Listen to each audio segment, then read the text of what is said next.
So, as some of you might have noticed, this Chat GPT has been in the news of late, and this is a artificial intelligence program, and it's gotten quite a bit of attention in education news because a lot of professors are worried that students will use it to write papers that will actually like pass the muster of the smell test because it can supposedly even mimic a person's writing style if you give it examples, or you can ask it to write at certain levels, it sounds like, and you can be very specific about what you want, like write a 400-word essay on this topic using this kind of footnotes with this many citations or at this level.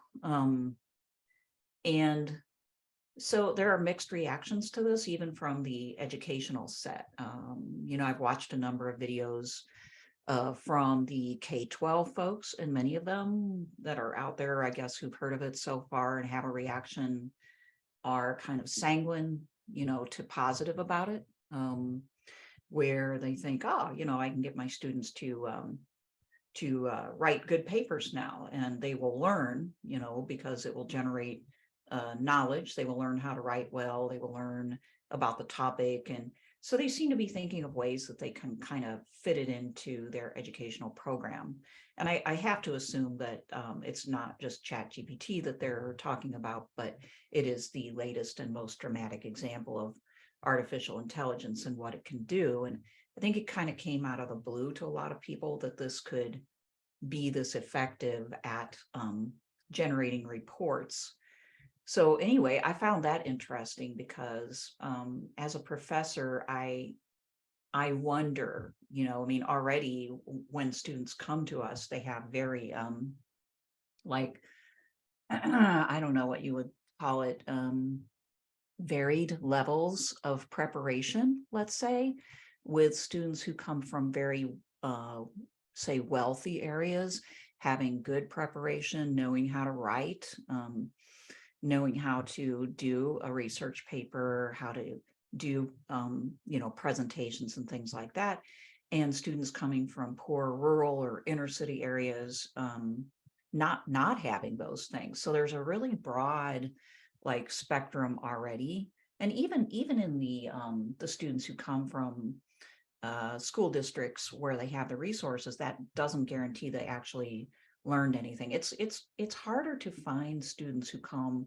extremely well prepared for what we ask them to do, and those who do are at a severe advantage, just knowing like how to read well, how to write well, and especially like if as an added bonus, if they can do public speaking. Okay. They're at an extreme advantage in college. So for me, anything that kind of pushes people in the direction of being even more like lazy and sloppy about their own work is potentially a problem. We already have, the internet, as it's not as though this is a new problem. I mean, the internet is in a way full of artificial intelligence already, right? So like for most of my, well, actually for all of my career. So I've had to deal with the fact that students can get online and they can use shortcuts and sometimes blatantly plagiarize off of internet sources, although they did have to do some work to do so, whereas something like ChatGPT just like steps in there and does it for you basically. Because after all, what's ChatGPT doing but going out there and combing all the available like internet sources, all the databases that it can access, and it's coming up with these statements and reports or responses.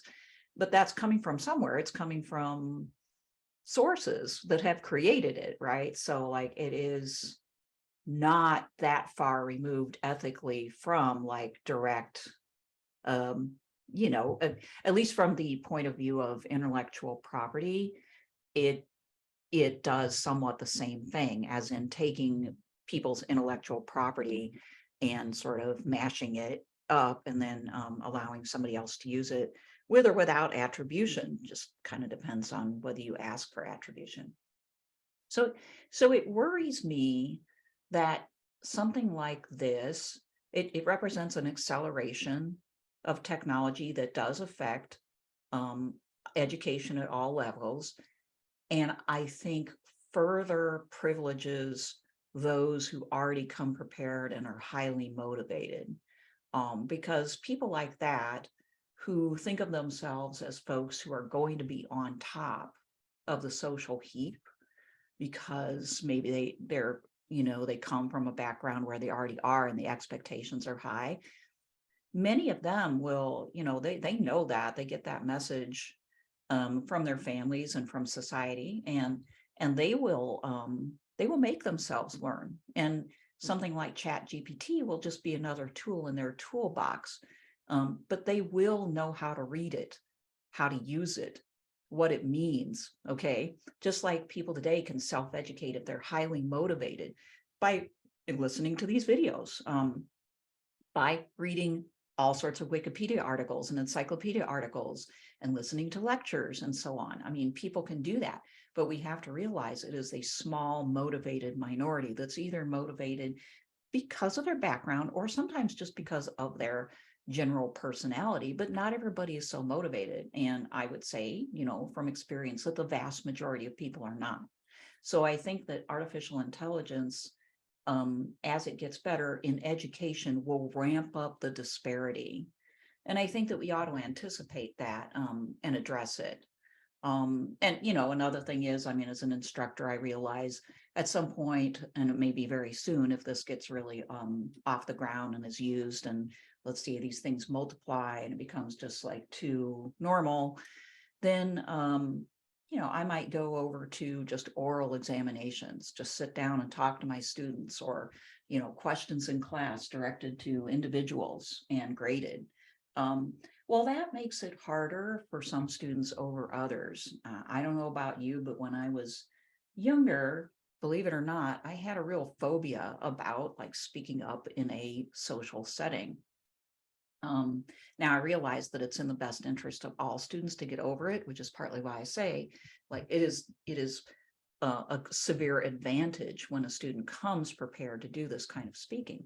But I will also say, if that had been the main mode of examination, um, I would have had a real big problem, even through graduate school. I had a public speaking phobia. Obviously, I got over it. And I guess if any of you have that, I would suggest do whatever you can to get over that. It really is kind of crippling. But I managed to get through grad school and become a professor anyway. So hopefully that will give you some like hope. But at any rate, like the ways that we have to change whenever we have to adapt to the consequences, unintended and intended, of new information technology, that means that we have to adapt as instructors. Now, beyond the fact that this will kind of discombobulate higher education, another factor that I just want to note is that many people are only even dimly aware of artificial intelligence.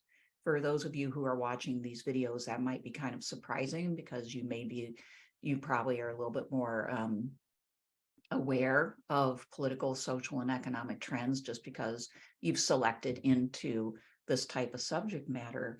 But I was talking to a professor friend of mine in the hard sciences not that long ago who said he had never heard of it when I asked him about it. And this is a person who does occasionally, mention artificial intelligence in the classroom, but he'd never heard of ChatGPT, and the only source that he looked at was the local newspaper before figuring out that he was generally positive about it. So I say this because I think that for those of you who do pay attention, you have to realize that the majority of people do not, and even some highly educated people that you would expect to do so do not, or they only do that when it hits them over the head like a sledgehammer with some absolute consequence that they can't avoid. And so why is that important? Because again, it will take people off guard. One of the things that I've talked about so much on this channel is the way that technology goes so far ahead of us and we can't anticipate it.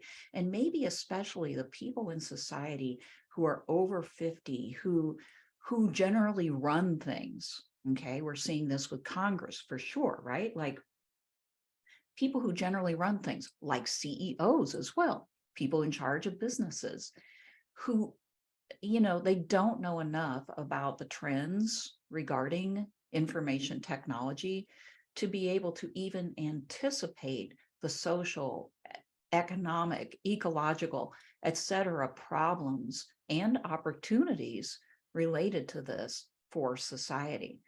People should be thinking, how can this be used or developed to our detriment?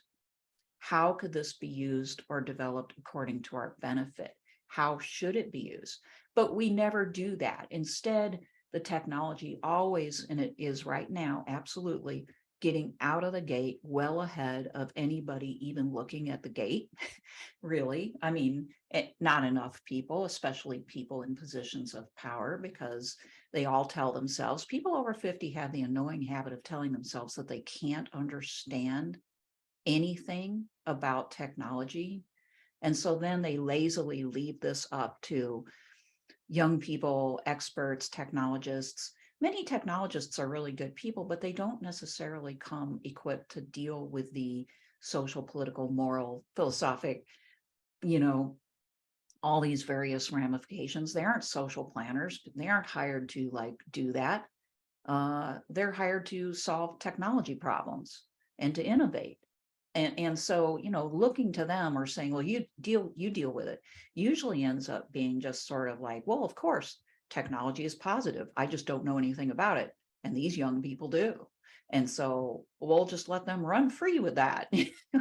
Okay. So, I guess, some people call it our gerontocracy or whatever, is not serving us well in this regard. And that isn't necessarily their fault, although it is kind of frustrating to hear some of these people just kind of cede all authority as though they can't think at all. They can't read a couple of books and think at all about technological acceleration and what it means for society. Oh no, they could barely figure out their cell phone, their smartphone, right? So there's that. I suspect that we don't need to fear so much that artificial intelligence is going to become sentient, as some people like to think. As much as we have to fear that it will overtake us without sentience, without any consciousness or motive, simply because we cannot harness it and keep up with it. So in that way, Jacques Ellul's philosophy of the technological society very much holds here, that technology has become kind of this self-moving, unconscious, impersonal, multiplicitous force that human beings very assuredly hand over their authority to, and then it becomes not a tool for us to use. I mean, let's face it, it could be, if we would just, we could think as a society, if we could act and think as a society, this type of thing could save us, could literally save us, from warfare, from, I know I'm sounding like Star Trek here, and of course Star Trek made you feel afraid of all this, but it could save us from warfare, from nuclear warfare. It could save us from environmental doom, etc. But it would only do that if we were using it as a tool to solve social problems. I don't see any evidence of that. And I don't see any evidence that people have for a long time done that. I mean, commercial enterprises will talk as though that's what they're doing. Oh, we're developing this and this will help society because of that. Okay, like right now, we're developing battery-powered cars. This will help society to become more green, to avoid ecological catastrophe, until we deal with the questions of how are these batteries made? how are they disposed of and recycled? What harm happens to the environment due to all these batteries? So anyway, like, we would need to become so much more not only conscious of and thinking about the consequences in the future so that we could anticipate more of them. We would have to become more social in the sense of not just thinking about my individual convenience or my company's profit or how my company's profit can intersect with the planet somehow and its needs and good concerns like that, but truly social, as in thinking together about our survival and the use that we want to make of our tools. This is or could be extremely valuable to us. And all I'm saying is that it is most likely going to be just another iteration of a very common story, another line in that technological treadmill. And so I'm urging all of you who do pay attention to not get your information about this from your local newspaper or from, I don't know who, but like to really, take the time to understand it. Now, a lot of us can't understand the coding involved and the, like certainly not I. That doesn't mean that you can't understand what it does, where it comes from, who it benefits, how it might be controlled, when control might be a harm, what kind of control is dangerous, what kind of control is good. These are things that that we have to, think about. I recommend a book by Green. Green is his last name. It's called A Smart Enough City. It's about how to use artificial intelligence and how not to use it in local municipal government in areas like policing, for instance. So at any rate, just an alert and just some speculation about the impact of all of this. And as a professor, I am worried, and I think I have a right to be worried. I also am not going to just stick my head in the sand and think this is going to go away or everybody's going to use it the right way. Or I don't need to think about it because I'm like not a young technologist. And so I'll just hand it over to somebody else. We need to have conversations about it. I want to urge people to do that, even though I am not at all hopeful that we will. So that's my 2 cents about ChatGPT and AI developments of late.